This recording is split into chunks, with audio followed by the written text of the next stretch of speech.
Hello. Hi, everybody. Hello, everyone. We are Ob and Court from Dandelion Branding, and welcome to Environmental Podcast. Yeah, this is our podcast where we choose a topic around sustainability and then we go deep into it over weeks in the social and environmental aspects of it. Yeah, we do. We do. And for the past, several weeks, we've been talking about the fast fashion industry and how that has just wreaked havoc upon our environment and workers of the Yeah, and people. and humans, all of it, all living things. It's bad. Is rough. Yeah. Yeah. And we're basically, we're kind of rolling through it and answering questions as we go, as we sort of like as new questions arise, and we're trying to kind of figure out what a consumer or an individual can kind of do about how terrible this particular industry is. We're just kind of answering those questions. So today I'm going to be chatting about what's more sustainable, shopping in physical retail stores, or online. Whoa. It's something that, there's a lot of information from both sides. And I want to throw it out there and just kind of see at first glance, first thought, what do you think is more sustainable? I would say that it depends on the store and how big and whether it's a warehouse store like IKEA or it is like a store that that it has different retail places that has to carry the same thing. Because I would say that the main difference between shopping retail and shopping online is the extra step of transportation. Transportation where?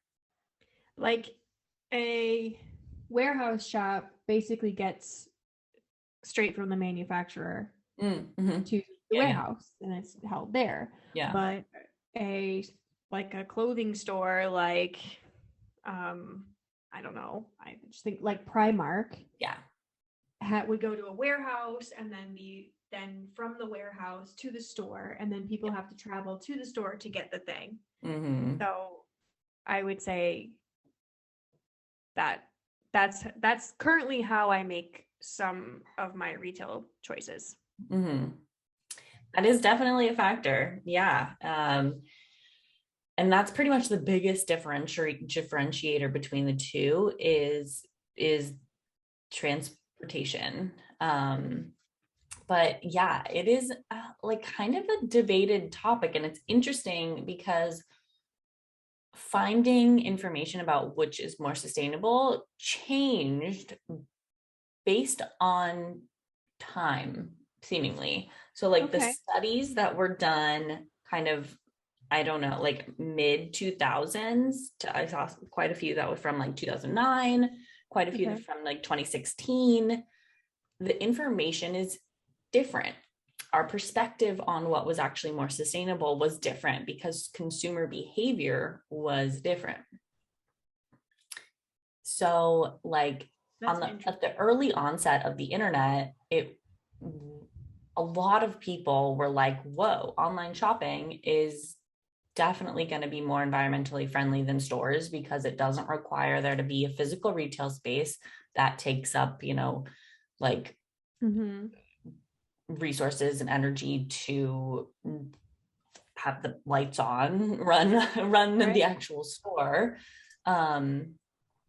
So that was definitely like the initial thought process was that online shopping was going to kind of take over physical retail stores because it was, well, for a lot of reasons, but and that would be ultimately a more eco-friendly kind of option.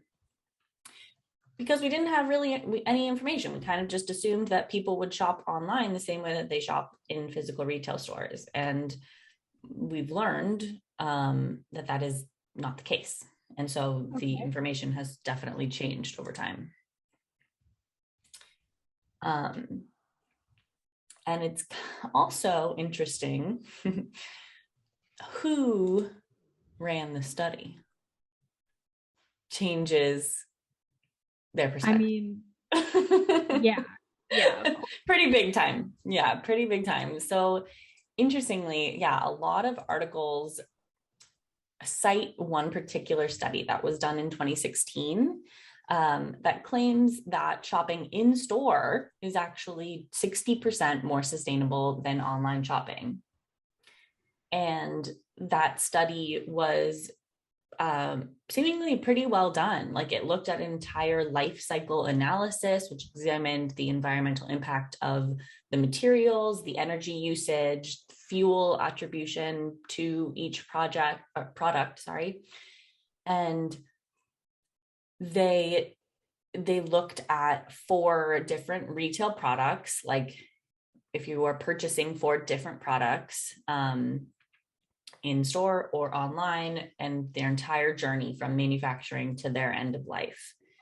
And it was comparing a mall versus online shopping. Mm-hmm. Ooh, mall is interesting. Right. A mall is very interesting. Yeah, that kind of is its own little, it's a separate, yeah, it's interesting because that is a physical in store.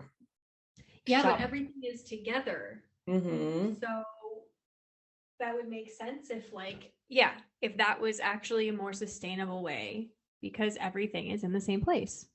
Yeah, so it's interesting to see that people are using that study to claim that in-store shopping is more sustainable in general. But that study focused entirely on malls. Why did it do that? Because it was paid for and conducted by an American real estate investment company that invests in shopping malls. Tracks. So super tracks. Yeah.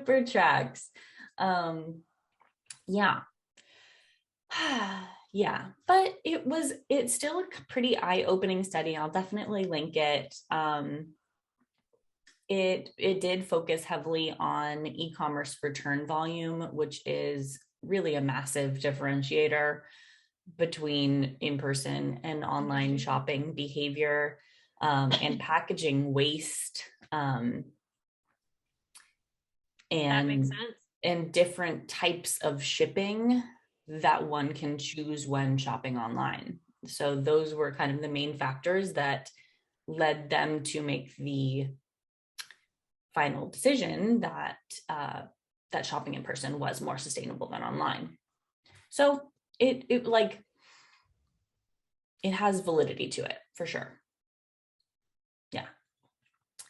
But going a little deeper, it's interesting because there is also logistics studies done by like logistics companies, meaning like shipping companies, that the information is a little different because of how people go to stores. And kind of to your point earlier, was like, yeah, the shipping from the manufacturers to all of the individual retail stores that all need to be super stocked. Mm-hmm. And also how you as the individual get to that retail store, right, is a huge factor that in their study led to the conclusion that actually Ecom is more sustainable. Okay, but what about because with Ecom, the product still has to go to a warehouse, but it has to be taken from the warehouse and driven sometimes around the world or across the country to the end user. But does that offset what it would be for me to drive to the mall? Kind of. So yeah. So So what they're kind of comparing is called last mile delivery, which is how how things get to the end user, to your home. And from this transportation company's perspective, they were looking at, well, if you were ordering something online, yes, it does need to go. Yes, it will be at a factory or a warehouse, and then it will be shipped somewhere more regionally to closer to your home. And then it will probably be put into some sort of a truck or van delivery vehicle that's carrying many items. Right. And so the carbon usage of that particular delivery truck, van, whatever, is less because it's divided by, because there's higher volume, right? It's holding more than one single package.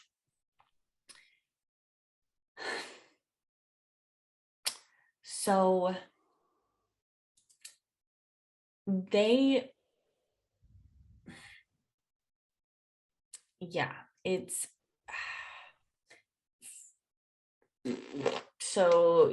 from their study, the way that we typically get to places, traditional transportation of a single person in a car from their house to picking up that item, that one process contributes more CO2 than all of the other transportation steps combined. Why? Oh, because it's individual.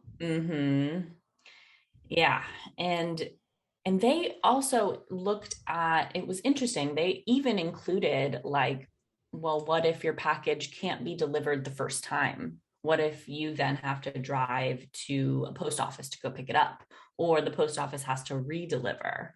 Like, they added all of those potential contributing factors into their analysis, which I thought was really good, because that's reality, right? Like that, right. It's not a perfect system that our packages get delivered the first time every time, you know? So I thought that was really interesting. And yeah, they basically showed that, you know, home delivery is super comparable to in-store shopping because of that last mile delivery. So even if the e-commerce package has to be redelivered several times, taking a car contributes about 1,000 grams of CO2 emissions, taking like an average car trip to go pick something up. And an ecom delivery is less than 200 grams because of that number and the volume of packages. Yeah. So interesting. That is interesting, right? Okay, what if I'm walking? Then it's out the window. Yeah, it is. I mean, it can't solve for everything. I think that they looked at cars. If someone took a bus, like public transportation, but that is sort of one of the outlier cases, is like, yeah, if you live super, super close, or if you live in like a major metropolitan area where you can walk to a store, that is not the average circumstances. But then it makes physical retail. That's kind of what I'm trying to get at. Yeah. It's like, it's really that last mile and that drive to the retail store that makes the difference here. Yes, that's one of the like major differences in this decision making, for sure, is how close are you to a store? How efficient or inefficient is it for you to get to a store versus that package to be delivered to you? Another factor, it was actually an MIT research student did a study also kind of comparing online shopping versus in person. And that study was pretty inconclusive, because they were really looking at consumer behavior. Okay. And there are a multitude of factors, right? Like to take into consideration when you're researching, when someone who's going to buy something is like researching products, trying to figure out if it'll fit them, how quickly the shopper needs the item, and whether or not they are planning on returning it. All of these things can massively change the amount of emissions and waste in the buying process. And that study did find that shopping online leads to 5 times more returned products than in stores. Is it like products overall / in general, or like retail products? It was retail products. So it's not particular to clothing, but I would say that clothing is a major factor there. Is a made, like, because you can't try stuff on. And a lot of people shop online, and like this is a trend that's growing. So when they first did this study, this was one that actually came out originally in 2009, and their original percentage of was saying that at that time 20 to 30% of all online purchases were returned. But nowadays it is reaching closer to 40%. Wow. Mm-hmm. I mean, that also makes sense. There's even like brands that offer for you to return things. Totally. Yeah. Yeah. So that's the interesting thing is like Ecom brands want to make their shoppers experience as easy as possible. And they want to make the return experience as easy as possible because they don't want to upset their customers. Mm-hmm. But in doing that, it's incentivized overbuying and over returning of products across the board. And that was really like the main kind of takeaway that I found from this, was just like, we've got to change our perspective on how we're viewing online shopping. Like it's something that overconsumption, and with the expectation that you're going to return some items, is something that we really just need to kind of, discourage, of course, or figure out a way for those returned items to have another life, because not every brand can reuse things that have been returned. Right. And oftentimes those then get either sent to landfills or sent to like a, what's the term? Like a,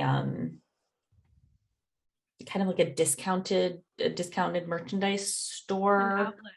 A kind of an outlet store, or like a store like TJ Maxx and stuff like that, TK Maxx in the UK. They take some of that stuff. For random. TK Maxx is what we have here. Is it the same thing? Yes. Yeah. Why do they have two? No idea. Okay. No idea. If you found that in your research, that would be awesome, because I see TK Maxx here and I'm like, I don't know why they're different. I'm pretty sure they're exact same. I don't know if they're owned by the same people. Actually, yeah, I don't. But I was always under the impression that they were the same company, but I think they are. Their branding looks the same. Yeah. So for some reason they changed it for America. I don't know why we wouldn't be able to say TK. I don't know. That is interesting, but I don't know. But there's also like kind of wow, what is the word? Like discontinued products and stuff. You can buy these like bulk returned items from Amazon. Like they're like clearance stores. Is it like that show that's like a resellers show? Probably. They just buy a bunch of like random returned junk and then resell it. Yes. It's like that.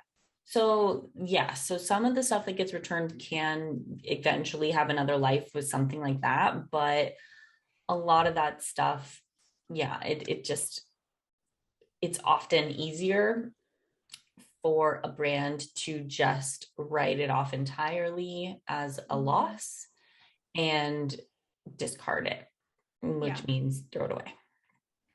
Or burn it. There isn't a standard here. I do think that there could be some sort of more regulation on what we can do for different types of products that get returned, and that so that it's not up to the individual brand to make that decision. But it's tough because the I don't know, there's so many variables, you know. But so yeah, in general, it was really interesting to kind of see this differing perspective, and there isn't a clear cut and dry answer to which is actually more sustainable, because it really comes down to the consumer and how you're shopping.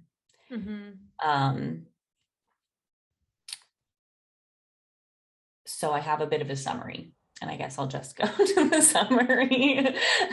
I think that, I like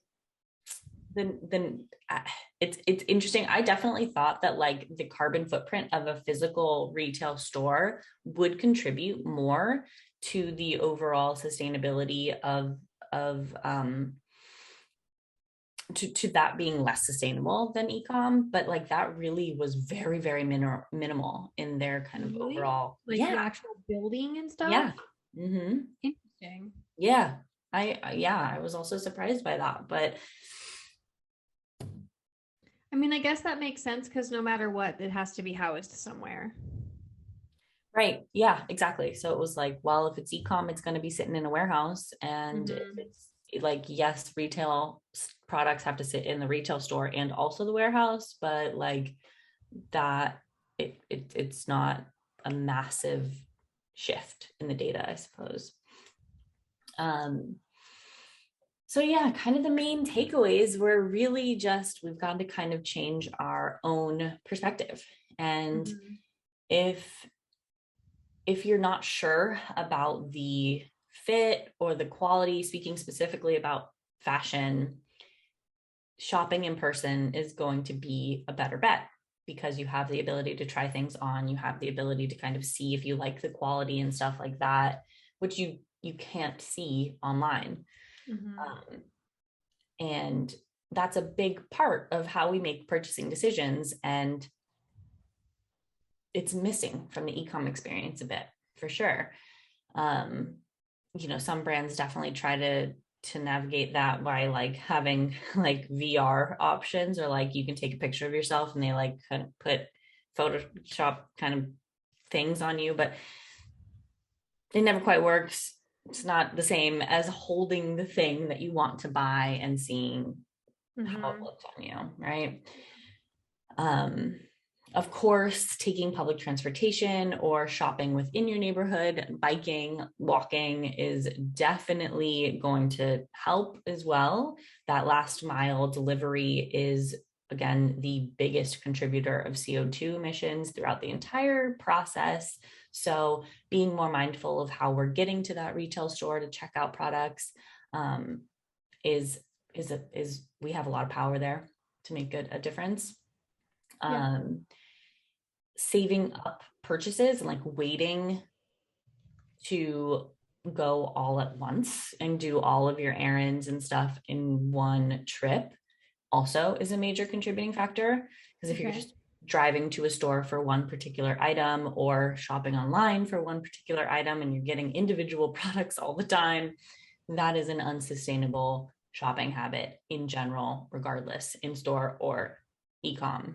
So saving up and even creating like a wish list, or like saving the items to be purchased at a later time so that they can be packaged together or purchased together in store, is going to be a more sustainable choice.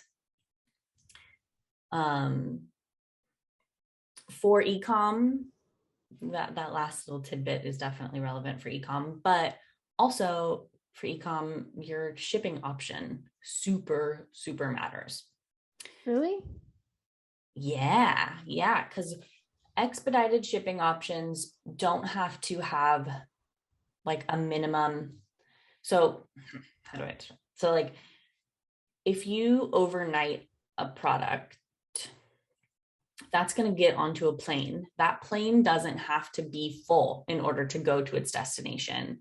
But other methods of shipping do have minimum kind of fullness requirements. I don't know the proper terminology, but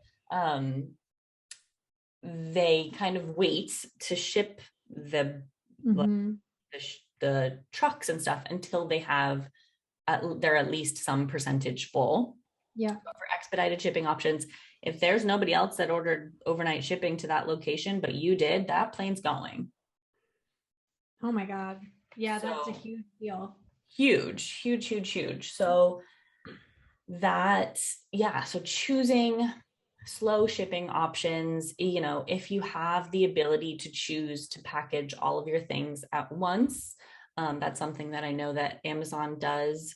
But I would love for more retail stores to do that. I have a personal experience about that. Actually, that was really silly and frustrating this week.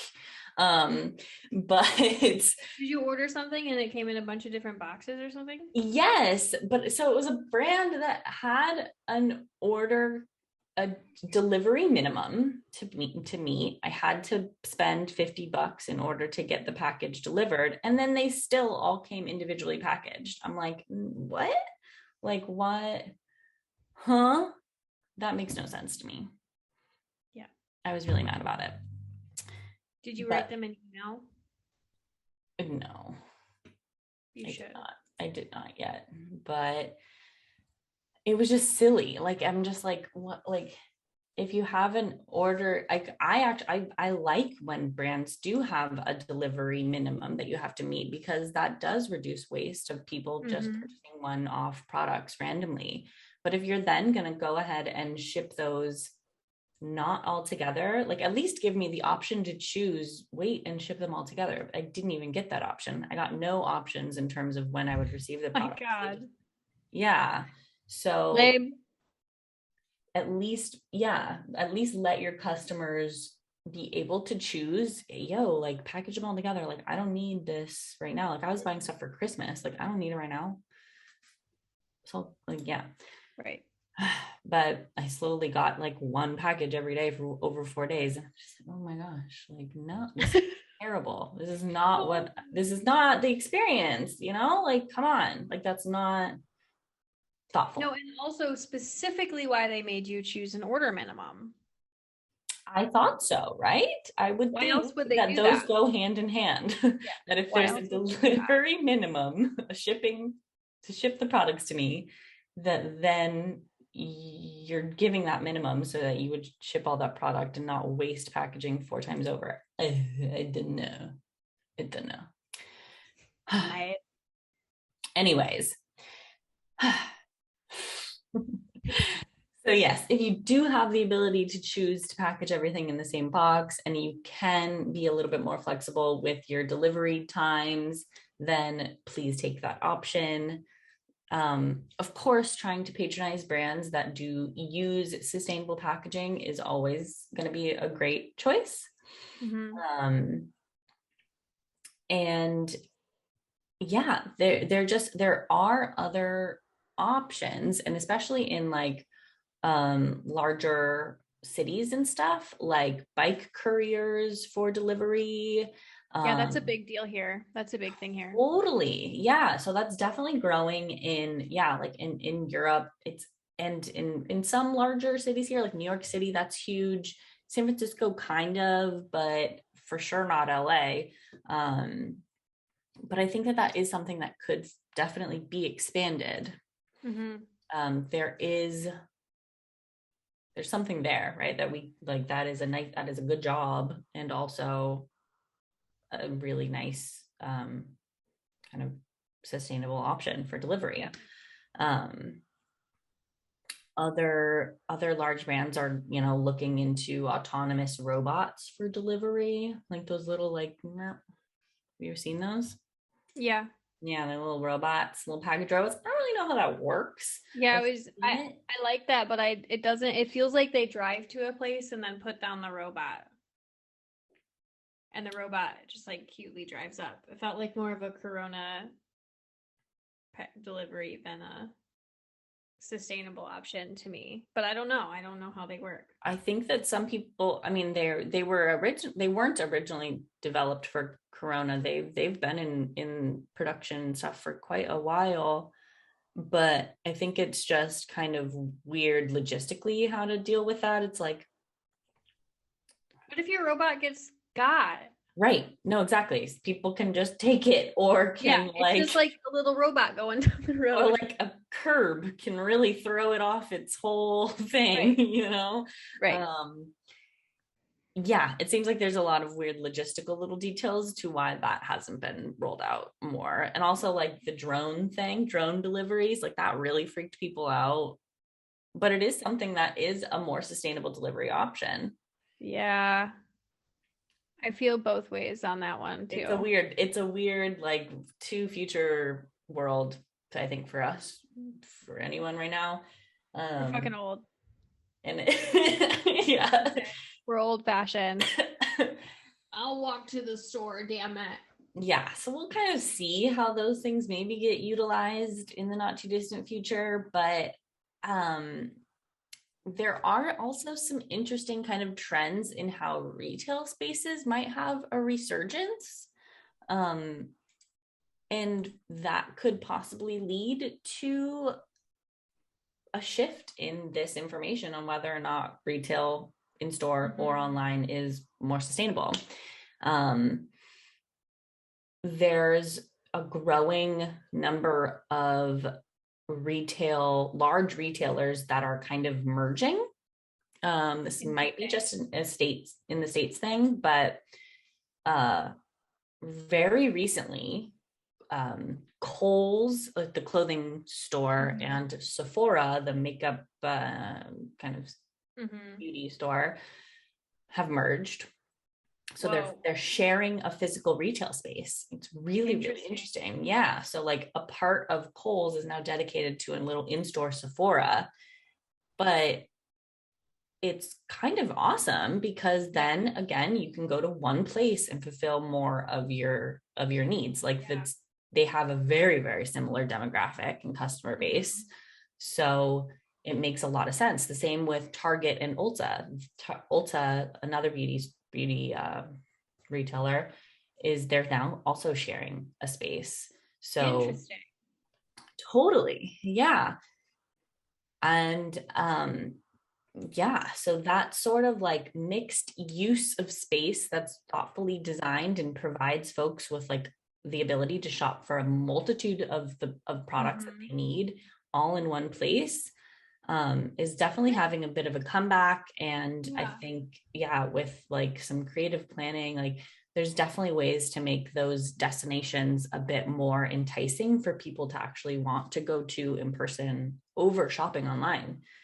There's I think that maybe you came when you were here. There's a place like that here, and it's I can't remember the name of it, but it's like essentially it's a big warehouse that has like a creative. We went to the Feel Good Market in Stripe, and there's like when you were here, and that's just like a little vendor market. But then there is a shopping space that's inside that's open every day, and it has like it's a warehouse that has rooms, probably like a little room. And then you can just go, and they're different creators and different types of stuff that they're making. And you can go to like 15 different little maker shops that live inside of this warehouse. Yeah. It's really, really cool. Those. Yeah. Or you could do, so cool. There's definitely, that's sort of a growing trend, right? Is like, let's go in 15 small businesses that can all share this massive space. And now it's more of a destination for shoppers than if they were to just seek out your one individual little shop. Yeah, it's also totally an experience. There's like a brewery attached to it, and indeed there's a market that is once a month. That is another vendor market right outside. Like, and there's like a cool, ice cream shops and little like food places make around. it a destination that people it's a whole want thing. to go to with their families. Like you can have events, you can have pop-up shops. Like there's the options are really endless with how creative you can get with it. And I think that people are really catching on to that. Yeah. And realizing that like, retail space has to really compete. And that's the competitive edge that ecom will never be able to reach, you know? Yeah, is having an in-person experience. For sure. Yeah. And highlighting that as a way of like, this is more sustainable. You're building the community. Like this is so community based. And like, that's a beautiful thing that I think that has a lot of power. Yeah. Like, I think that that's really, really cool. And I'm excited to see how that grows. I'm excited about hybrid spaces. Like there is a brand here, and I also that is a clothing library that I found in Amsterdam. Their main shop is in Amsterdam, and you can rent clothes from them. You can also buy clothes from them in their physical space, but you can rent it and then send it back to them. But you send it back you can send it by mail, or you can physically drop it at drop sites. They have like little places. Actually, I talked to her about where she should go in Eindhoven, and I recommended that she goes to that little space with the other, like the warehouse space, because you can go there, you can look at like a few different outfits and then choose one, and then you can just like drop it back off later.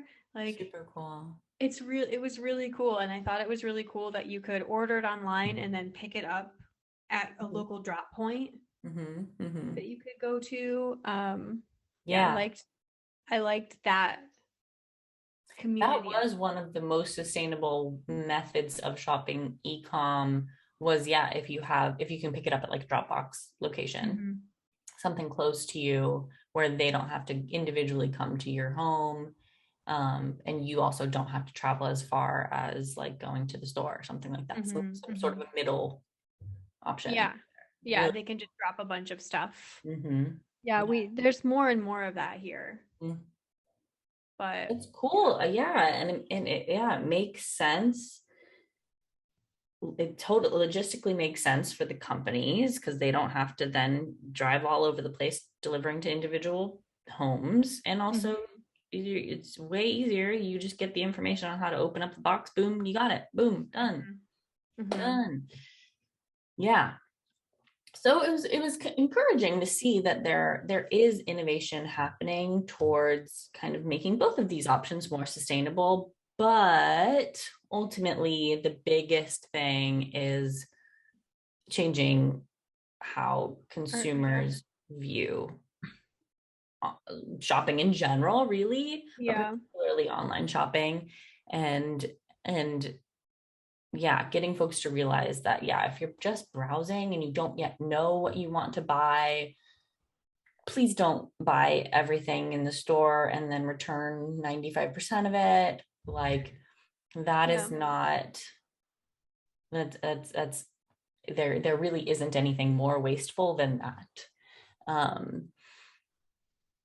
And that's kind of the biggest takeaway is really like, that needs to stop entirely. But then we can definitely be more mindful about like, of course, if you know what products you want to get, and if every month or so you need a new batch of all of your like soaps and shampoos and stuff like that, like you can order that all together. It can come together. It's fine if you order it online. That's still okay. It's not like either one is an evil carbon hungry option. That's good to know. They're comparable. They're super, super comparable. It's really up to like kind of those minor details about how you as an individual are consuming, how you're getting there, and how you're in your behavior at the register, basically. Interesting. This one, the one that we are so like encouraged to do, is the actual one that makes the difference. Like with water, with recycling, with all of these other things. It's like, yeah, we can do all of that, but the consumer is very little of the problem. With this one, the consumer is actually the problem. It's something that we can actually fucking do. Yeah. Great. With actual takeaways this time. Wow. Yeah. Yeah. Yeah, it's true. Yeah. That last mile delivery matters more than any other step of the process, which was really surprising. But yeah, like you said, it's cool that is within our control, and that's something that we can do better. So that's a little bit about Ecom versus retail. Great. Thanks, dude. I feel like I learned some things. Thank you for watching, everybody. Yeah, thanks for stopping by. We'll see you next time. What are you going to chat about next time? Oh, yeah. Next time I'm going to talk about end of life clothing. How can you get rid of the clothes that you can't wear anymore? I'm really, really interested about that. That's definitely been in the news recently. There's been some crazy information and pictures that have come out from like a landfill mountain. The mountain is frustrating. Really wild. Yeah. I want to know more. I'm finding that this is kind of just a similarly frustrating situation. Yeah. So yeah, that comes with the territory. But yeah, I'm really interested. Like I want to know more about how does like so much of what we donate to Goodwill and stuff like that like ends up in landfills. And what can you do, right? Can you so like it kind of depends on the condition of clothing. I don't know. I'm very curious to know more. So I'll give you the deets next week. Stay tuned, everybody. Subscribe if you like this stuff. What were you gonna say? Subscribe. Oh, look at that. We're saying the same thing. All right. See you next time. See you soon. Bye.